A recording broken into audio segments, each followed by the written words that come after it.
Ok, bem, todos sejam bem-vindos. Hoje à noite nós vamos ter uma aula sobre como ter um ótimo tempo com Deus à medida em que estudamos um personagem bíblico. É um estudo biográfico que você vai fazer sobre um indivíduo nas Escrituras. O que é interessante sobre isso é o que vai ser único sobre nossa aula hoje à noite. Quando você vai ouvir aulas sendo pregadas sobre personagens bíblicos, frequentemente são as irmãs que se focalizam nessa área. E por causa disso, vai ser a Deb que vai dar essa aula, porque ela tem muito mais experiência nisso do que eu. Eu vou trabalhar junto com ela aqui,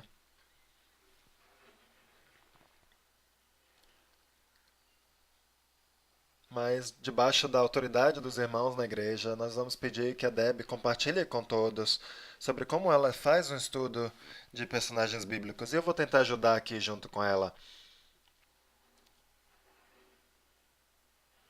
Eu vou mostrar alguns recursos que a gente pode obter disso. Mas antes de ela vir aqui, deixa eu te perguntar, quem é alguém nas escrituras que você sempre quis olhar de uma maneira mais profunda, sabendo que isso seria de grande benefício para você, se você entendesse melhor essa pessoa? Salomão, ok. Saul, o Saul bom ou o Saul que se torna Paulo? Os dois, ok. Davi, ótimo. Bem extensivo, um estudo bem longo. Eu tô com dificuldade de te ouvir, deve ser seu sotaque. Daniel, sim, obrigado. Bem, sim. José, um clássico. Elias. Mais alguém? Sara. Talvez alguns desses você já tenha ouvido, talvez não. O que nós queremos fazer hoje à noite é inspirar você. Num daqueles dias que você tenha um tempo com Deus mais longo, a gente carinhosamente chama esses dias de tempo com Deus sabático, de um sábado. Planeje ter um tempo com Deus assim. Estude profundamente e saia com perspectivas e convicções profundas sobre as quais você pode agir. Como você pode imitar essas pessoas? Então, com tudo isso, eu quero convidar a Deb para vir aqui compartilhar conosco algumas coisas. Bem, isso é uma coisa que nós irmãs fazemos muito. Existe uma razão para isso. É porque nós gostamos de nos relacionar bastante. Cristianismo tem tudo a ver com relacionamento, relacionamento com Deus e uns com os outros. Mas existem literalmente, figurativamente, mais de 3 mil pessoas mencionadas na Bíblia. A maioria dessas pessoas são pessoas comuns, usadas para propósitos extraordinários. Mas, de fato, é exatamente essa história de Deus com as pessoas que a gente precisa estudar, porque às vezes a gente pode olhar, poxa, esse é um bom exemplo, eu vou imitar isso, ou esse é um mau exemplo, eu vou evitar isso. Mas tem muito mais do que isso envolvido. Mesmo quando a gente olha para alguns heróis nossos na Bíblia, a gente quer tanto, é nossa natureza humana. A gente quer um herói, na é verdade? As pessoas, a gente fica atrás de um herói, parte de quem a gente é, e existem nossos vilões também. E a gente pode começar a olhar assim para a Bíblia, os heróis e os vilões, mas na verdade todos nós somos uma bagunça.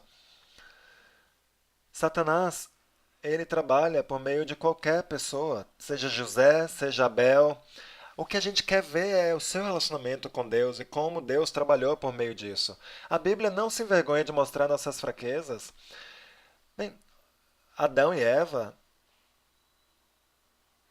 foram desobedientes. Abraão foi um mentiroso. Sara riu dos planos de Deus. José foi arrogante. Moisés inseguro.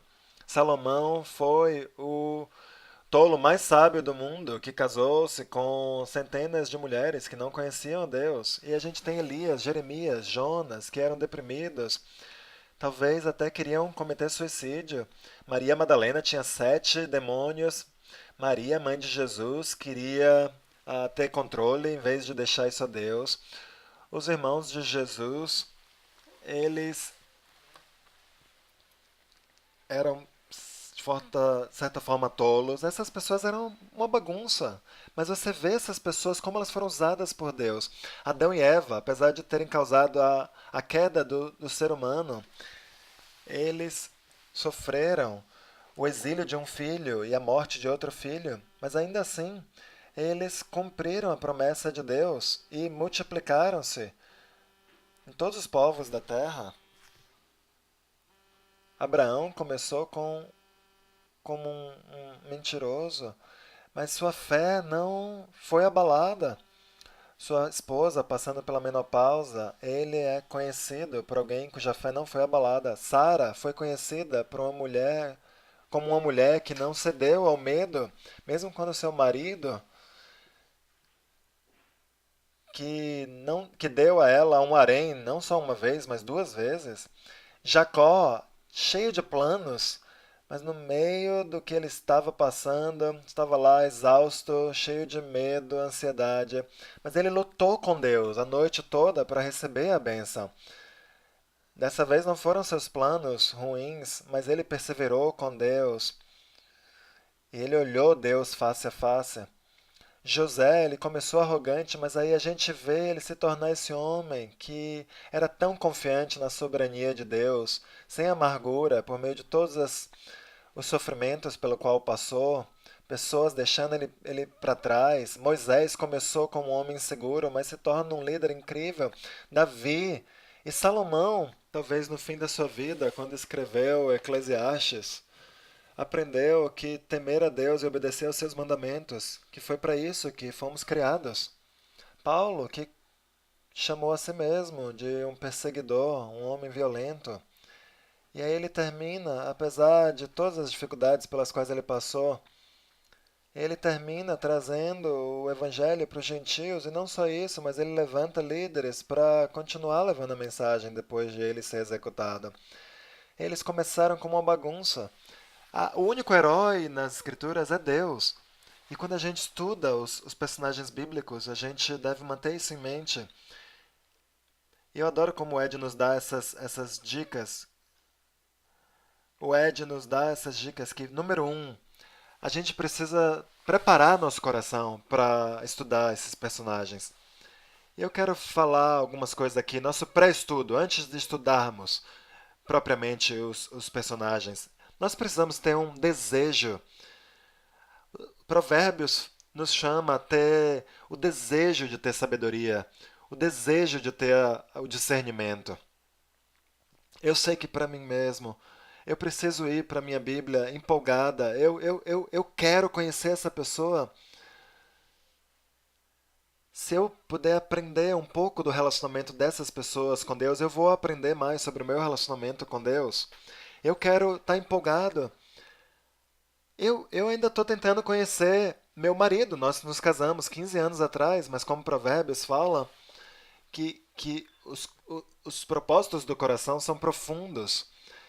Mas a gente nunca vai chegar a conhecer um ao outro completamente, e da mesma forma não vamos conhecer esses personagens profundamente. Então precisamos ter o desejo. Número dois, nós precisamos não só ter o desejo, mas ter uma reverência. Existe uma escritura em Isaías que fala: Este eu estimo ao humilde e contrito que treme diante da minha palavra. Isaías 66, versículo 2. Eu adoro quando Moisés vai prestes a entrar, a liderar o povo na Terra Prometida, fala que essas palavras são sua vida. Eu quero conhecer essas pessoas, eu quero vir às Escrituras com uma reverência. A próxima coisa não é só meu desejo, minha reverência, mas também minha expectativa. Eu espero tirar algo do meu estudo. Eu adoro os salmos. Quantos dos salmos, quando os salmistas falam sobre sobre o fato deles amarem a lei. Eles viam coisas incríveis. Davi falando que de manhã ele colocava os pedidos diante de Deus e esperava a resposta de Deus. Nós precisamos esperar conhecer essas pessoas. E por último, não só nosso desejo, nossa reverência e nossas expectativas, mas também precisamos ter gratidão. Precisamos agradecer a Deus que temos a chance de conhecer essas pessoas. Pense na reunião que vamos ter lá no céu com algumas dessas pessoas. A gente pode conhecê-las agora e depois vê-las pessoalmente. Bem, tantos salmos que falam sobre gratidão. Eles levantavam de madrugada e davam ações de graças a Deus. Nós precisamos vir e nos prepararmos para estudarmos esses personagens com um coração humilde e contrito que deseja, que tem reverência e que sabe que Deus colocou esses personagens lá por uma razão, para que Deus abra nossos olhos e nos ajude a entender isso. Mesmo 3.000 pessoas, pensando nos bilhões de pessoas que já viveram no mundo, é uma porcentagem muito pequena de pessoas, no total de pessoas que já viveram, mas Deus escolheu essas pessoas para que nós as conhecêssemos. O primeiro passo nesses estudos é, obviamente, decidir quem estudar. Vários de vocês falaram de personagens bíblicos diferentes. Para mim, às vezes alguém me pede para falar de algum personagem, então isso é fácil, mas outras vezes eu preciso me perguntar quem é alguém que eu, tô, que eu possa aprender para me ajudar a vencer algum traço do meu caráter. Algum personagem que pode me inspirar? Quais forças, quais fraquezas essas pessoas tinham? Bem, eu quero orar sobre isso e eu quero pedir conselhos às pessoas. Mesmo Michael Fontenot, um líder experiente nosso, ele vinha e pedia conselhos sobre quem ele deveria falar quando vinha dar uma aula, compartilhar sobre alguém. Bem, e orar também para Deus. Deus, quem que você quer que eu conheça agora? O primeiro passo, a gente já fez nosso preparo. O próximo passo é fazer uma lista de todas as referências bíblicas sobre determinado personagem. Bem, Davi e Abraão, você vai levar muito tempo para estudar esses personagens.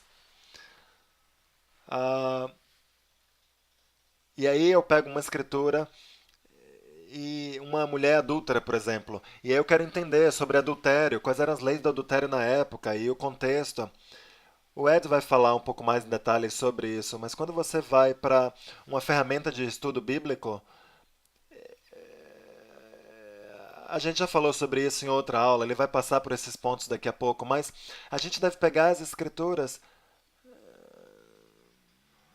Às vezes, uma simples concordância vai nos ajudar, mas a gente precisa ter cuidado com a concordância completa, porque às vezes você Zacarias, por exemplo, Natã, Jonatas se referem a pessoas diferentes. Existem 6 Marias, 8 Judas, muitos Joãos. A gente tem que ter certeza de que a gente não confunde os personagens, especialmente as Marias. Eu sei que muita gente confunde as Marias.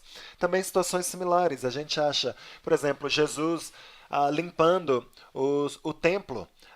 Me parece ser dois eventos diferentes.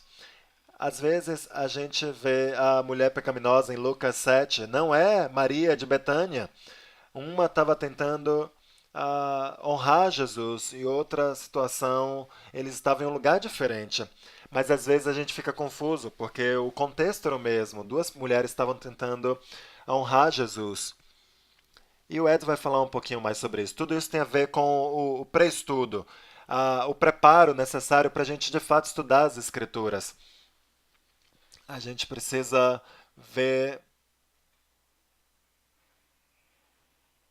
Ela está dando um exemplo aqui de como uma vez ela se confundiu. Então a gente tem a pessoa já, e a gente tem uma lista das escrituras que se aplicam a ela. O próximo passo é provavelmente o mais importante. A gente precisa ler essas escrituras várias vezes. A gente precisa ler todas essas escrituras rapidamente e escrever algumas primeiras impressões que tivermos. E depois a gente precisa voltar e ir um pouco mais devagar e digerir essas coisas. O que significa em Lucas capítulo 10, quando Maria de Betânia está sentando ali nos pés de Jesus. Eu estou pensando aqui que Jesus está sentando numa cadeira e a mulher está no chão. Mas, na verdade, quando a gente estuda, a gente vê que aquele ato significava que ela era uma estudante de um rabi, que era um ato muito radical para aquela época. Palavras. Palavras, a gente precisa se perguntar o que elas significam. Quando eu estava estudando sobre Lídia, que fala que ela insistiu que Paulo e os companheiros deles ficassem em sua casa. Bem, ela é uma mulher que teme a Deus, uma mulher gentia que agora foi convertida ao cristianismo e está insistindo que esses homens solteiros ficassem em sua casa, mas a palavra insistiam é uma palavra, eu estou pronunciando ela errado aqui em grego, mas existe um sentido de insistir fortemente, de tentar convencer, e não só fica aqui, por favor. Então, às vezes a gente precisa se focalizar em certas palavras, em frases, para que o sentido venha à luz para nós. O próximo passo é um trabalho duro, porque exige que a gente se sente na frente de um computador, e o Ed vai falar um pouquinho mais sobre isso.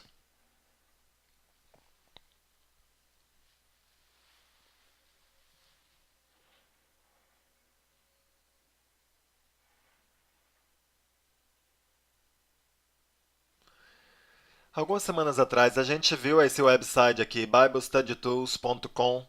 Eu também notei que existe um outro site que também é muito bom. Studylights.org também funciona muito bem. Bem, existem tantas ferramentas fantásticas que estão disponíveis. E eu quero encorajar você a pegar uma dessas ferramentas e se tornar muito familiar com essas ferramentas. Se torne um super usuário de um desses sites, porque vocês são discípulos de Jesus. Vocês são pessoas da palavra de Deus. E realmente precisamos ter muita excelência em estudar e cavar profundamente e cavar a sua palavra incrível. Como a Debbie mencionou, existem algumas coisas que vão nos dar uma vantagem quando a gente estuda os caráteres, os personagens bíblicos. É olhar essa pessoa no dicionário bíblico. Aqui nesse site, a gente já falou, não vá nessa caixa principal. Lembra isso da última vez? Não use a caixa principal, onde está escrito Search the Bible. Isso daqui é uma caixa decente se você simplesmente quiser uma concordância. Se você quiser descobrir, por exemplo, sobre Judas, vai te dar todas as, todas as escrituras onde ele é mencionado nas escrituras. Bem, você não sabe, no entanto, se esse é o Judas que você quer ou não. Então, isso é o perigo de usar essa caixa. Então, vamos voltar aqui. O que você pode fazer, no entanto, é treinar você a si mesmo para. Eu já fiz nos outros sites também, studylight.org. E não vá para a caixa mais fácil, o botão mais fácil, mas vá para o botão Study, de estudar. E saiba aqui que no estudo você está olhando para algumas coisas aqui, na maior parte do tempo em que você quer alguma coisa. Aqui nesse botão Study, você pode ter. Em Reading Study, você vê versões da Bíblia, e no estudo, em dicionários. Inicialmente, são os dicionários e as enciclopédias que vão ser mais úteis para você. Um dos dicionários que nós vimos da última vez que foram mais úteis é o Bacon e o Easton. São os dois dos três primeiros. Bem, dicionários e enciclopédias bíblicas, eles têm umas. Não é como se a biblioteca. A biblioteca e as enciclopédias têm muitas coisas em comum. Não é como se um fosse exatamente um tipo de coisa e outro tipo de coisa. Bem, uma enciclopédia que é muito boa, é a, a Enciclopédia Bíblica Internacional. Se a gente quiser, por exemplo, estudar sobre Zacarias, então a gente vai aqui. Aí aqui embaixo a gente tem o livro de Zacarias, o Zacarias, outro cara, outro Zacarias. A gente precisa ver o que é que um deles é aqui. Então Zacarias é um nome muito comum no Antigo Testamento. O rei de Israel, ele não foi muito bem, por sinal. Então tem o livro de Zacarias, a gente pode estudar o profeta Zacarias. Esse daqui foi o mesmo Zacarias. Então isso daqui vai ensinar, vai ajudar você a entender quem é esse Zacarias específico aqui. Então não é um lugar ruim para você começar. Então essa enciclopédia aqui é específica. Mas isso é o que você quer fazer aqui. Então você tem um pedaço de papel. E o que você deve fazer é começar a começar a escrever, fazer o resumo, o currículo desse cara. Não só como se fosse um currículo, mas você pode pensar como se fosse a parte sobre da página de Facebook dessa pessoa. Você quer anotar muitas coisas a respeito dessa pessoa. Essa pessoa é casada, tem filhos, quem são seus pais, qualquer coisa que você possa descobrir, pessoas que se relacionam a ela, onde que elas moravam, de onde elas são, onde que elas viveram. De novo, na sua mente você está tentando fazer uma página de Facebook da pessoa, com todo tipo de informação que pode ser útil sobre ela. Em algum momento, o que você quer fazer é ter feito suficiente pesquisa sobre essas fontes bíblicas. Você não está fazendo nada disso fora da Bíblia. Você só está olhando para o conteúdo bíblico nesse momento, para tentar descobrir tanto quanto for possível. Se você quiser, por exemplo, pesquisar Timóteo, você vai descobrir muito sobre ele no livro de Atos e também no final de algumas das cartas de Paulo e no meio, por exemplo, no meio de 1 Tessalonicenses 2, algumas coisas incríveis você vai ver sobre ele que talvez você não pensaria, lá em 1 Coríntios também. Você vai ter coisas valiosas, não só nos livros de 1 Timóteo e no livro de Atos. Então você vai poder ter acesso a esse tipo de coisa. Outra coisa que seria interessante saber sobre Timóteo é que em 1 Timóteo, Paulo diz que ele é o líder da igreja de Éfeso. Exato. Muito bom. A gente acabou de estar em Éfeso há algumas semanas. Se você for a Éfeso, bem, não é muito justo você não saber disso. Eu me sinto mal por você. Mas enfim, Timóteo estava lá em Éfeso. Então, o que seria interessante saber sobre o lugar onde Timóteo esteve no ministério? Bem, como era Éfeso? Bem, isso é interessante a gente saber, porque é o tipo de situação que ele estava tentando lidar. Você pode descobrir sobre o contexto de como a igreja foi plantada. Você pode olhar lá em Atos, inclusive a carta a Éfeso, lá em Apocalipse, capítulo 2. Então existem muitas maneiras, muitas informações que você pode obter para descobrir, para que você possa fazer essa página de Facebook, fazer um currículo do seu personagem, para que você realmente possa começar a usar a sua imaginação criativa. Você é feita na imagem de Deus e parte do que você recebeu foi uma imaginação criativa. Use isso para poder imaginar, puxa, como que deve ter sido andar em Éfeso, tendo os comandos que Timóteo recebeu de Paulo. Tente se inserir naquela cultura da melhor maneira que você conseguir. Uma coisa que vai te ajudar é voltar aqui em, em study e em concordâncias, e a melhor concordância aqui, então aquela enciclopédia é a sua ferramenta número um. Nave's Topical Bible seria a sua segunda ferramenta. E debaixo de Naves aqui, você vai ver aqui muitas coisas. Digamos que a gente esteja falando sobre Timóteo. Vamos lá no Nave's Topical Bible.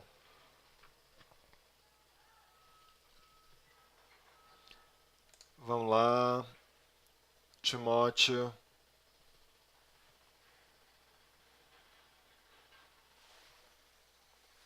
Bem, muitas dessas escrituras aqui são capítulos, muitas escrituras que falam sobre Timóteo.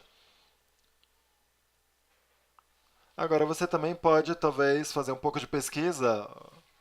Onde, de onde, de onde Timóteo é? O que mais a gente pode descobrir além do fato de ele ter trabalhado em Éfeso? Bem, Derbes, você teria descoberto isso se lesse escrituras que falam sobre ele. Então, isso seria uma pesquisa interessante, porque de alguma forma isso deve ter moldado a personalidade, o caráter de Timóteo. E aí, de novo, a gente pode voltar para as enciclopédias e descobrir sobre Derbe, sobre Listra, sobre Éfeso, para descobrir a respeito dessas cidades. Então, as enciclopédias bíblicas não só apontam você para muitas escrituras, mas te dão também muitas informações de contexto, a geografia, a cultura, sobre onde a pessoa viveu ou de onde ela veio, à medida que você examina a vida dessa pessoa. Uma outra coisa que é bem útil aqui, debaixo aqui de study e history, história,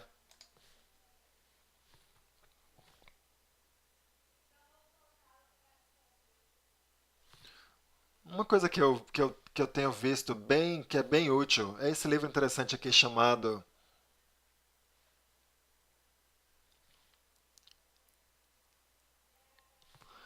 Sketches of Jewish Social Life, pedacinhos da vida social judaica. Bem, se acostume com isso daqui, você vai ver aqui que isso daqui se parece mais com um livro, na verdade. Mas dá um pouquinho de contexto para você. Palestina, 18 séculos atrás, judeus e gentios na terra, na Galileia, no tempo do Nosso Senhor. Bem, talvez à medida que você está estudando algum personagem que realmente, ah, por exemplo, no capítulo 7, criando crianças judaicas. Isso daqui pode te ajudar muito à medida que você está estudando algum personagem que era criança, por exemplo. Isso daqui pode ah, ajudar a sua imaginação a tomar asas, porque pode te ajudar a ter mais pistas sobre como você pode imaginar o que acontecia. Então, depois de ter feito tudo isso, você quer começar a, a entrar propriamente dito no texto bíblico. E quando isso acontecer, é melhor você fazer, é você vir aqui, você vir read, ler, e aí você ir para versões bíblicas. Lembra, a gente falou um pouquinho sobre as versões bíblicas que dão um pouco mais que eram mais fiéis aos originais. Em inglês a NASB, aqui em português a João Ferreira de Almeida. E vamos aqui em Atos capítulo 3,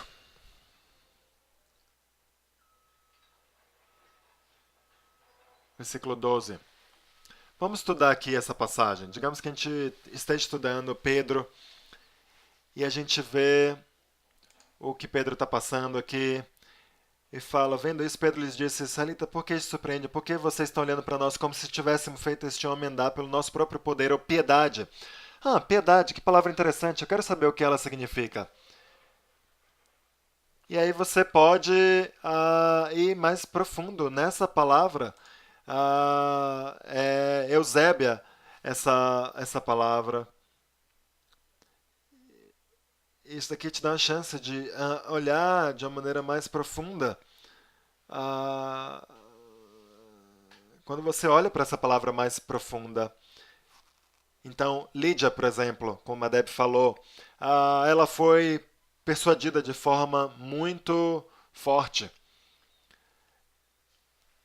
E se você fizer um estudo de palavra melhor, você pode clicar na palavra para estudá-la mais profundamente. E à medida em que você está estudando os versículos individuais, você pode ir obtendo ah, imagens, quadros que dizem, que contam uma história a respeito da vida da pessoa. E você vai anotando todas as coisas que você vai aprendendo sobre esse personagem. Você pode fazer gráficos, você pode fazer tabelas.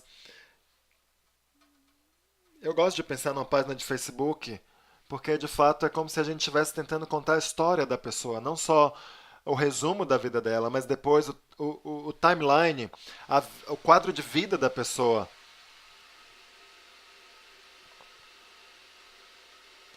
E a ideia é que a gente realmente consiga ver com os olhos da nossa imaginação. Você já leu algum livro de ficção histórica?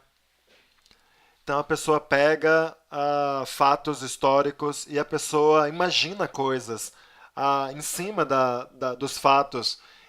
Isso funciona com a Bíblia ou com outros personagens históricos. Se você já leu algum livro assim, você aprecia como as pessoas usaram sua imaginação para para preencher o que faltava do relato bíblico. Eu não estou falando para você sair do que a Bíblia fala, mas eu estou falando, estou chamando todos nós a imaginar os detalhes da vida dessa pessoa.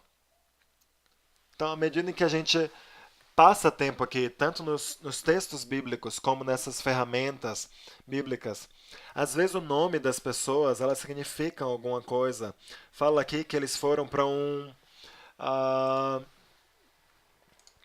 que eles tinham ido a um portão chamado Belo, bonito. Bem, ele significa algo aqui. Se você, bem, o portão Belo significa portão belo.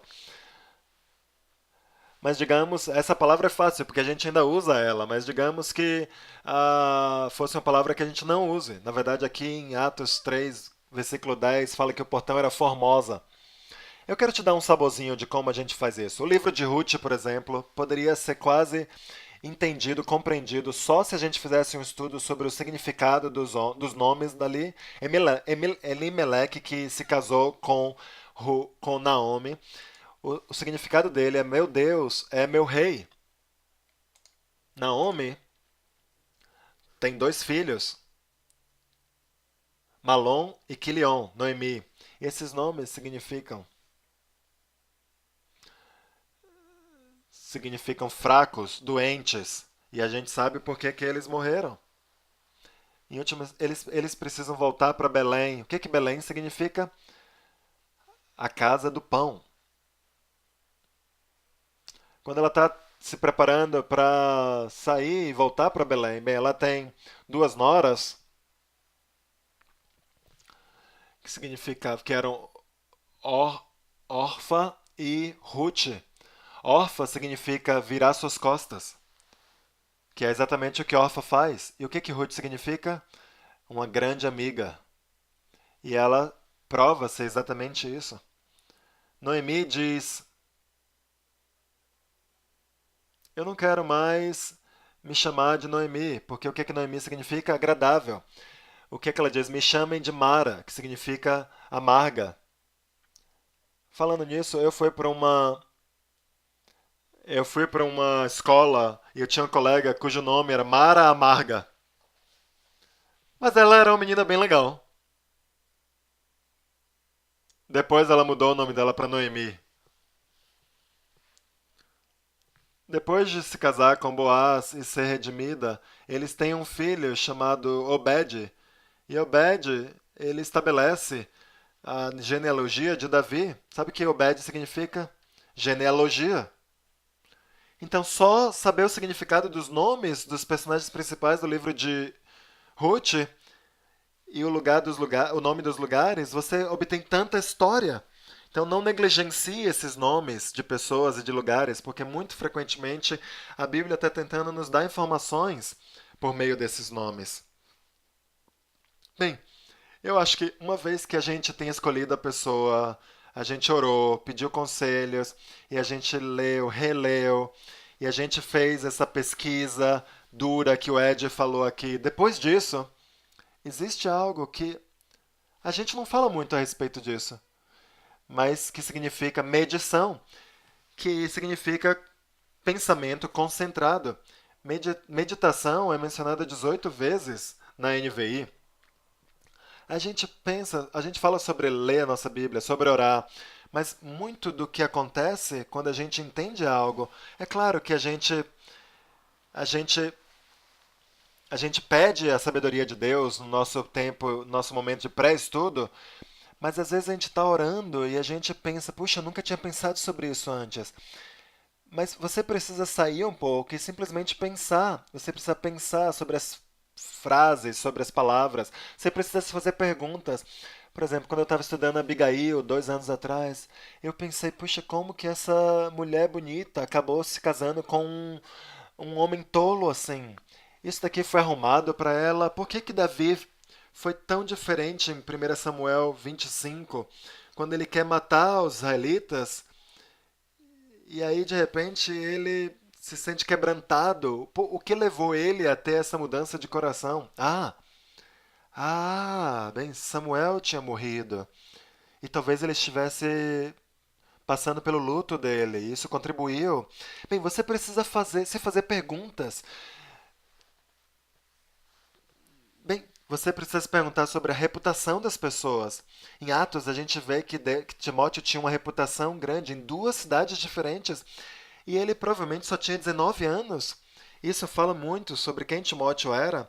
Um teste de caráter. Como que essas personagens lidavam com as dificuldades? Casamentos ruins. Abigail, por exemplo, tinha um casamento terrível. E ainda assim ela tinha uma fé incrível e coragem, apesar do casamento dela. O fundo, a família, a ascendência. Que que tipo de escola e que tipo de ambiente elas tiveram que enfrentar, seus fracassos, seus sucessos. Quem eram os relacionamentos dessas pessoas? Quem eram os amigos delas? Com quem elas andavam? Quem tinha influência sobre elas e em quem elas tinham influência? Quais eram as personalidades dessas pessoas? A gente vê a personalidade das pessoas nas escrituras, alguns traços. Você conhece algumas pessoas que têm traços parecidos? Mesmo quando eu estou tentando entender algumas coisas como, bem, Abigail, eu estava tentando entender o que que tornava o marido dela alguém tão tolo. Puxa, o que que levou ele a chegar a tanta tolice assim? Cada pessoa tem sua história. Não somos heróis ou vilões simplesmente. Todos nós somos uma bagunça. A gente precisa sair e meditar sobre essas coisas. A gente precisa pensar sobre quando Isaac estava meditando lá nos campos. E foi logo depois de sua mãe morrer. E ele está lá pensando sobre o que que ele está meditando. Bem, se você já perdeu um pai ou uma mãe, talvez você tenha ideia do que ele estava pensando e sentindo ali naquele momento. E eu vou falar um pouquinho mais sobre isso depois, mas eu acho que a gente precisa se perguntar essas coisas e pensar. E muitas vezes a gente vem com várias ideias. Isso não vem diretamente da nossa pesquisa, mas elas vêm de a gente pensar nos próximos dias, semanas ou até meses sobre aqueles assuntos. Então, parte de meditação é usar a sua imaginação. A gente quer tentar pintar um quadro, a gente quer tentar fazer um filme da vida dessas pessoas. Se você estivesse fazendo um filme, você ia ter que pensar na geografia, o tempo, os sons, quais eram as expressões na face das pessoas. Coisas como quando eu estava estudando sobre a mulher adúltera, eu estava aqui pensando sobre essa mulher. Se você estivesse fazendo um filme, você ia precisar tentar mostrar como ela estava no chão diante de Jesus. Jesus estava lá escrevendo no chão. Ou talvez ele estivesse abaixado e olhando olho a olho no nível da mulher que estava no chão. Por que que ela não foi embora quando todo mundo estava indo embora? Mas ela ficou esperando algo de Jesus. A mulher pecaminosa. Se eu estivesse fazendo um filme dessa história na minha mente, ela estava lá nos pés de Jesus. Como que era o vestido dessa mulher? Ela teria material do vestido dela sobrando para limpar os pés de Jesus. Tinha algo sobre o cabelo dela. Bem, a gente deve usar essa nossa imaginação para obter mais do que a gente está lendo. E por último, uma ideia que é muito importante, mas difícil, que é usar nossas emoções. Algumas pessoas estão mais em sintonia com suas emoções do que outras pessoas, mas a gente não consegue conhecer pessoas profundamente, a não ser que a gente as conheça no nível emocional também. Pense, por exemplo, sobre Isaac naquele campo. Às vezes a gente quer ir e está no mesmo lugar que Isaac. Talvez você tenha ouvido, perdido alguém também. O que que você estaria meditando? Bem, talvez você queira meditar sobre as últimas histórias, as últimas coisas que você ouviu dessa pessoa que você perdeu. Se você estivesse lá e Jesus estivesse lavando seus pés, o que você teria sentido? Aquela mulher adúltera, o que ela estaria pensando e sentindo quando visse as expressões no rosto das pessoas? A culpa. Bem, eu penso sobre como eu me sentia quando meus pais me corrigiam quando eu fazia alguma coisa errada.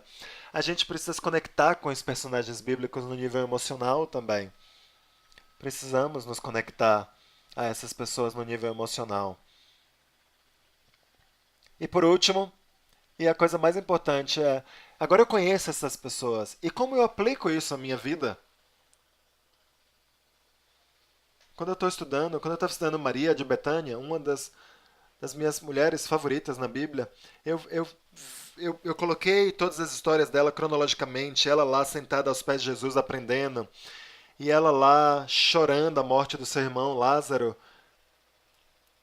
E ela sabia que Jesus podia curar. Como que ela sabia isso sobre Jesus? Como que ela passou aqueles 4 dias de agonia? E aí, bem, e eu estava pensando sobre eu quero ser Eu quero ser como essa mulher. Eu quero confiar que Jesus vai voltar um dia na minha vida e vai me curar. Mas ela conhecia Jesus de uma maneira tão profunda, tão íntima, porque e eu quero conhecer Jesus como ela conheceu Jesus também.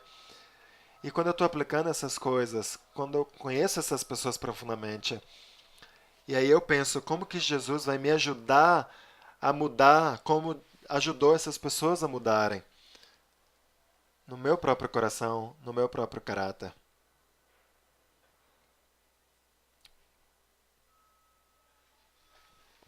Para concluir hoje à noite, depois de ter feito todo esse trabalho duro, a gente não faz isso só para ter um estudo interessante. Tiago 2 fala para nós não só ouvirmos a palavra, mas para obedecermos o que ela nos diz a fazer. Bem, uma das coisas interessantes no estudo sobre um personagem bíblico é que a gente tem muitas passagens onde Paulo exorta aqueles que conheciam a sua maneira de viver.